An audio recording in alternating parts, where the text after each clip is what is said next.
llamada de la selva, de Jack London. Capítulo 1. Hacia el helado norte.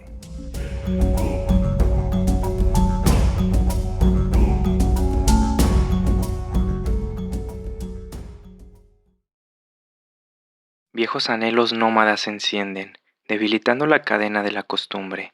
Otra vez de un sueño milenario despierta la sangre feroz de los antepasados. Buck no leía los diarios, pues si así fuera, se habría enterado de que se preparaban dificultades, no solo para él, sino también para todos los perros de músculos fuertes y largo pelaje, desde Puget Scout hasta San Diego.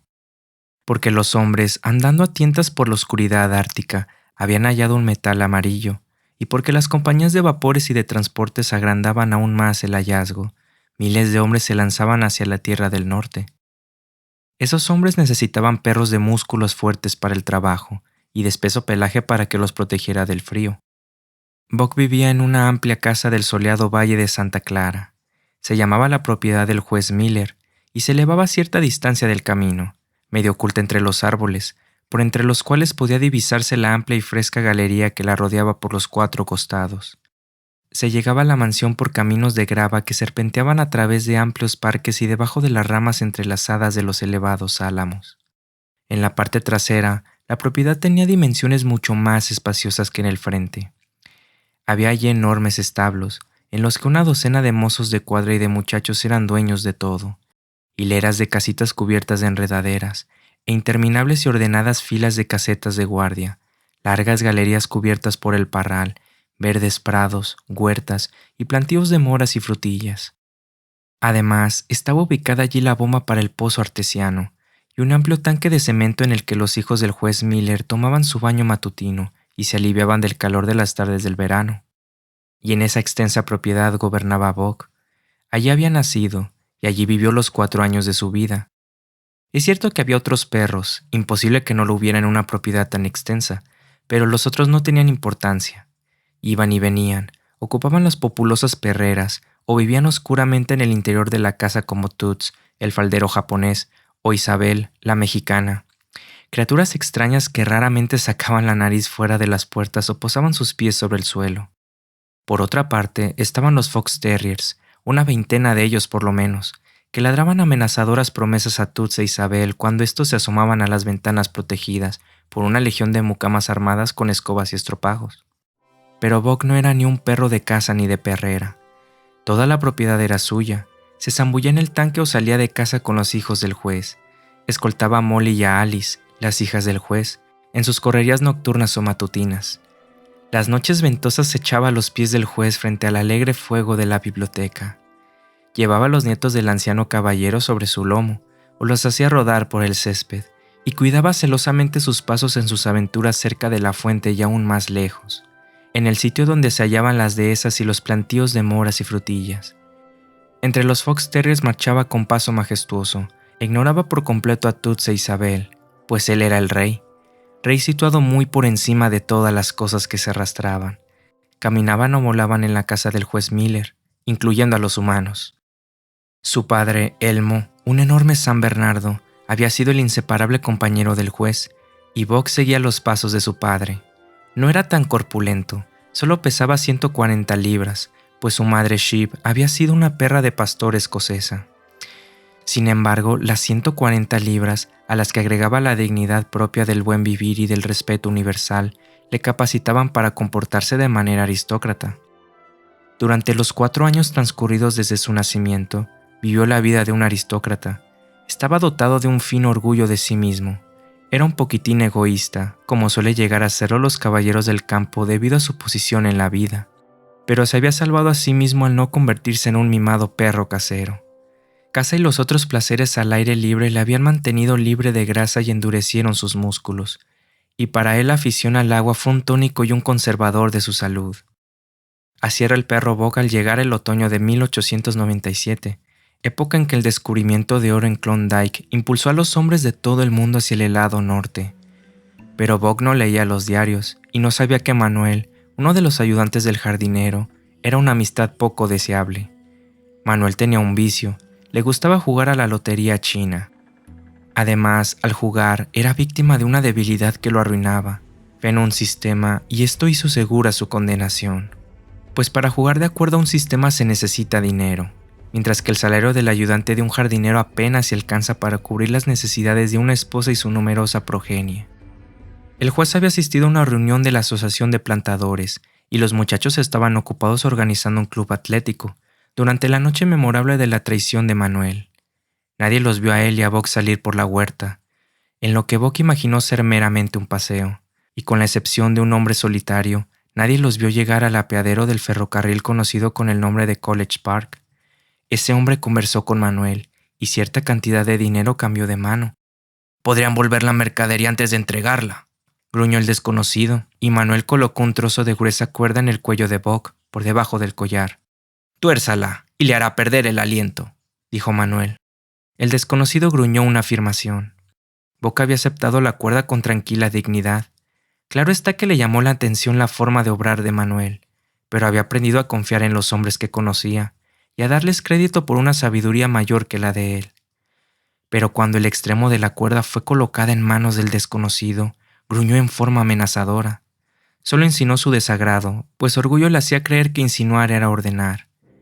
Pero, para su gran sorpresa, la cuerda se ajustó alrededor de su cuello, cortándole la respiración. Dominado por la furia, saltó sobre el hombre, quien le salió al encuentro a mitad de camino, le asió por la garganta y con una rápida torsión de la cuerda le hizo caer al suelo. Luego la cuerda se ajustó con fuerza, mientras Buck luchaba furioso, con la lengua fuera y el enorme pecho subiendo y bajando inútilmente. Nunca lo habían tratado tan vilmente en toda su vida, y nunca se había sentido tan furioso. Pero su fortaleza fue decreciendo, sus ojos se pusieron vidriosos, y no se dio cuenta cuando se detuvo el tren y los dos hombres lo arrojaron dentro del furgón de los equipajes. La primera sensación que experimentó fue de que le dolía la lengua y de que viajaban en alguna especie de vehículo. El agudo silbato de una locomotora le dijo bien a las claras dónde se hallaba. Demasiado a menudo había viajado con el juez para no conocer la sensación de viajar en un furgón de equipajes. Abrió los ojos y se reflejó en ellos la ira incontenible del rey secuestrado. El hombre trató de asirle por la garganta, pero Buck fue más rápido. Sus mandíbulas se cerraron sobre la mano y no soltaron su asidero hasta que perdió nuevamente el conocimiento a causa de la cuerda que le ajustaba el cuello. «Sí, le dan ataques», decía el hombre, ocultando su mano herida de los ojos del encargado del furgón, a quien atrajeron los sonidos de la lucha. «Lo llevo a San Francisco por encargo del patrón. Un veterinario de allí cree que podrá curarlo». Con respecto al viaje de esa noche, el hombre habló muy elocuentemente en un cobertizo levantado en la trasera de un despacho de bebidas del muelle de San Francisco. «Todo lo que gano son 50», refunfuñó, «y no volvería a hacerlo ni por $1000 al contado rabioso».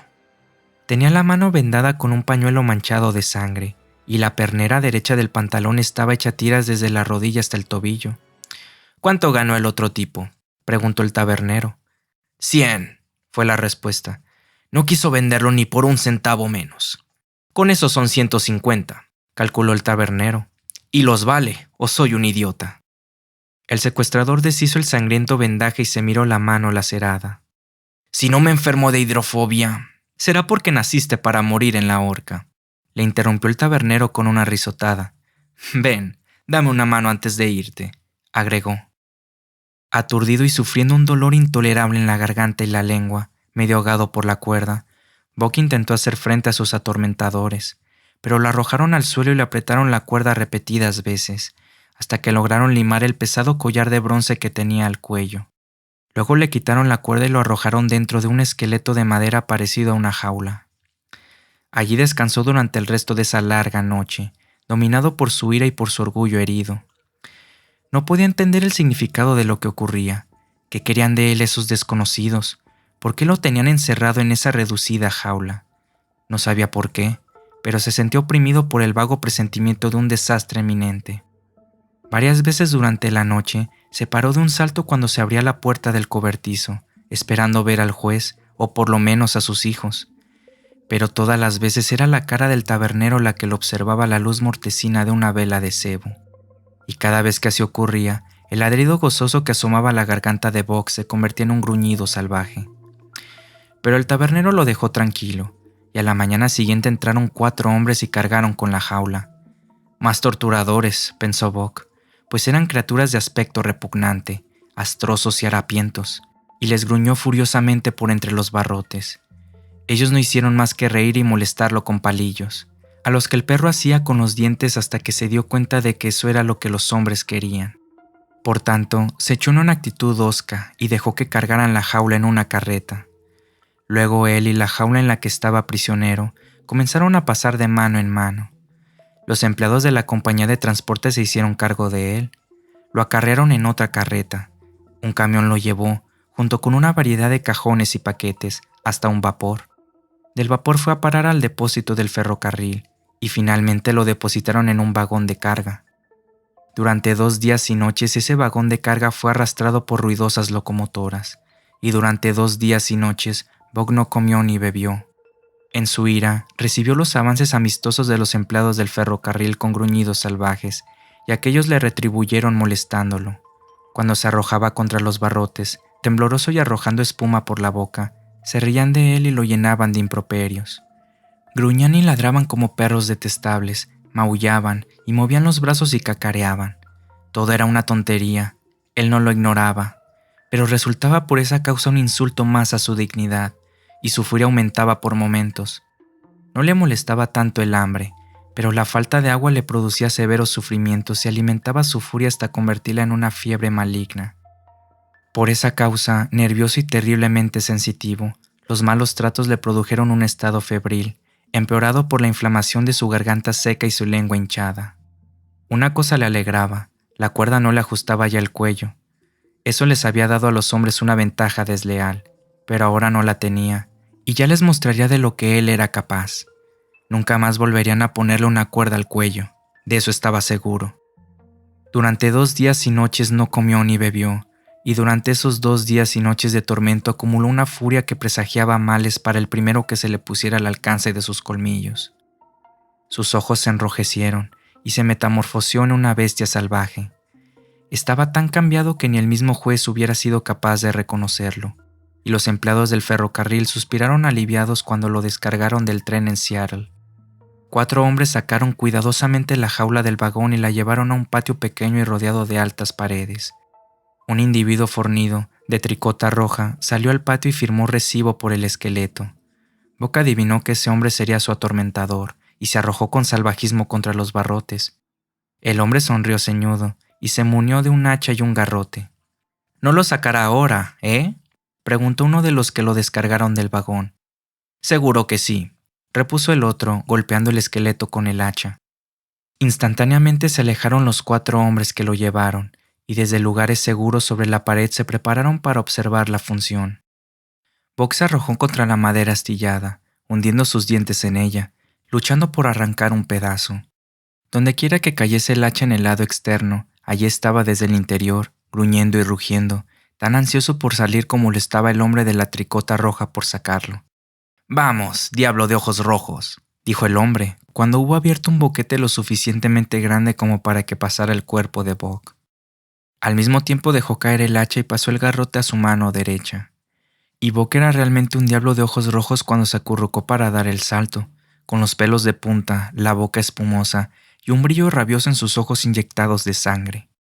Directamente contra el hombre lanzó sus 140 libras de furia, sobrecargada por la pasión acumulada durante 2 días y noches. En medio del asalto, en el momento mismo en que sus mandíbulas estaban a punto de cerrarse en la carne del hombre, recibió un golpe que contuvo el impulso de su cuerpo y le hizo castañetear los dientes dolorosamente. Giró sobre sí mismo, dando en el suelo sobre un costado. Nunca le habían golpeado con un garrote, y no comprendió lo que ocurría. Con un gruñido que era en parte ladrido y en parte grito, se paró de nuevo y atacó otra vez.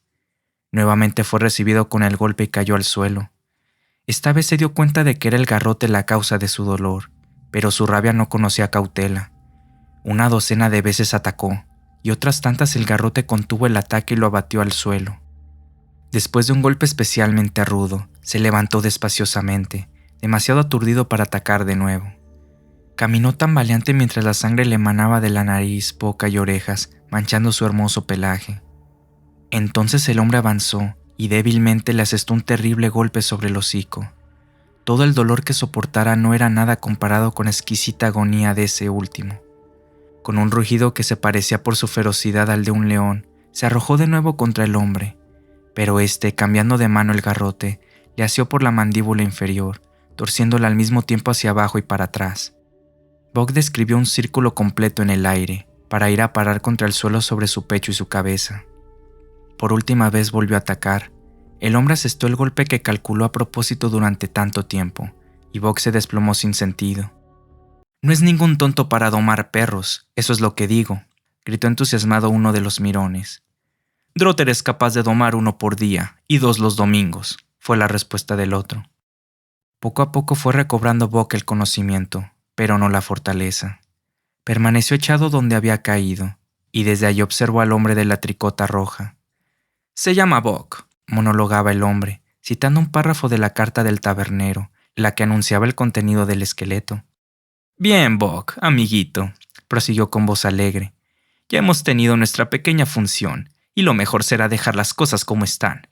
Tú conoces ahora tu lugar, y yo el mío. Si eres un perro bueno, todo te irá bien. Si eres malo, te quitaré el resuello a palos. ¿Comprendes?» Mientras hablaba, acarició sin temor ninguno la cabeza que había castigado con tanta crueldad, y aunque los pelos de Buck se pusieron de punta al contacto de su mano, lo soportó sin protesta.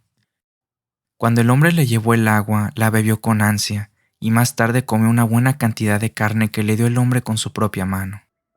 Estaba vencido, lo sabía, pero no abatido. Se dio cuenta de una vez por todas que no tenía posibilidad de luchar contra un hombre armado con un garrote. Había aprendido su lección, y en toda su vida futura no la olvidó. Ese garrote era una revelación, era su presentación al reino de la ley primitiva, y le salió al encuentro a mitad del camino. Las verdades de la vida tomaron un aspecto más fiero, y al enfrentar a ese aspecto sin acobardarse, lo hizo con toda la astucia latente de su naturaleza que se había despertado. Al pasar los días llegaron otros perros, en esqueletos y sujetos al extremo de cuerdas, algunos dócilmente y otros rugiendo y ladrando como llegó él, y a uno por uno los vio abatirse en el dominio del hombre de la tricota roja. Una y otra vez, al observar la brutal hazaña, se imbuía en su cerebro la lección que aprendiera. Un hombre armado de un garrote era el que dictaba las leyes, un amo que debía ser obedecido, aunque no era necesario que se le amara. De esto último nunca fue culpable Buck, aunque vio perros vencidos que adoraban al hombre, y meneaban las colas y le lamían la mano. También vio un perro que no quiso obedecer ni abatirse, el que finalmente murió en la lucha por la dominación. De vez en cuando llegaban hombres desconocidos que hablaban muy agitados con el hombre de la tricota roja, y en esas ocasiones cierta cantidad de dinero cambiaba de manos y los desconocidos se llevaban uno o más perros consigo. Buck se preguntó dónde irían, pues nunca regresaban, pero el temor al futuro le dominaba, y se alegró cada vez que no era elegido. Empero llegó su turno al fin, en la forma de un hombrecillo arrugado que hablaba con acento extranjero y lanzaba exclamaciones groseras que Buck no podía entender. «¡Cristo!», exclamó cuando sus ojos se fijaron en Buck. «¡Qué perrazo! ¿Cuánto?» $300, y es un regalo», fue la pronta respuesta del de la tricota roja. «Y ya que es dinero del gobierno, no tendrás de qué quejarte, Perrault?» Perrault sonrió. Considerando que el precio de los perros había llegado a las nubes debido a la desmedida demanda, no era una suma demasiado exorbitante para un animal tan espléndido. El gobierno canadiense no perdería nada, ni sus despachos andarían más lentamente. Perrault conocía a los perros, y cuando miró a Buck se dio cuenta de que era 1 entre 1000. «1 en 10,000», comentó para sus adentros. Buck vio que el hombrecillo pagaba cierta suma de dinero, y no se sorprendió cuando Curly, el alegre Terranova y él fueron retirados por el hombrecillo. Esa fue la última vez que vio al hombre de la tricota roja, y mientras él y Curly miraban a la ciudad de Seattle desde la cubierta del narval, esa fue la última vez que vio la cálida tierra del sur. Perrault los llevó a los dos bajo cubierta y los entregó a un gigantón de cara oscura llamado François. Perrault era un francés canadiense, y bastante moreno, pero François era un mestizo francés canadiense, y mucho más moreno que el otro. Eran ellos una nueva clase de hombres para Buck, de los cuales vería muchos más, y aunque no llegó a sentir afecto por ellos, llegó sin embargo a respetarlos sinceramente. Rápidamente aprendió que Perrault y François eran hombres justos, calmosos e imparciales en administrar justicia, y demasiado conocedores de perros para ser engañados por ellos. En el entrepuente del narval, Buck y Curly se unieron a otros 2 perros. Uno de ellos era grande y blanco como la nieve, procedente de Spitzberg, de donde lo había sacado el capitán de un ballenero, y al que más tarde acompañó en una expedición geológica a los desolados desiertos del norte. Era amigable en cierta forma traicionera, y mientras le sonreía a uno de frente, estaba meditando alguna treta sucia, como por ejemplo cuando robó el alimento de Buck la primera vez que le dieron de comer a bordo. Cuando Buck se lanzó hacia él para castigarlo, el látigo de François silbó en el aire, llegando primero hasta el culpable, y no le quedó a Buck otra cosa por hacer que recobrar el hueso. Buck decidió que François se había portado correctamente, y el mestizo comenzó a elevarse en la estimación del perro.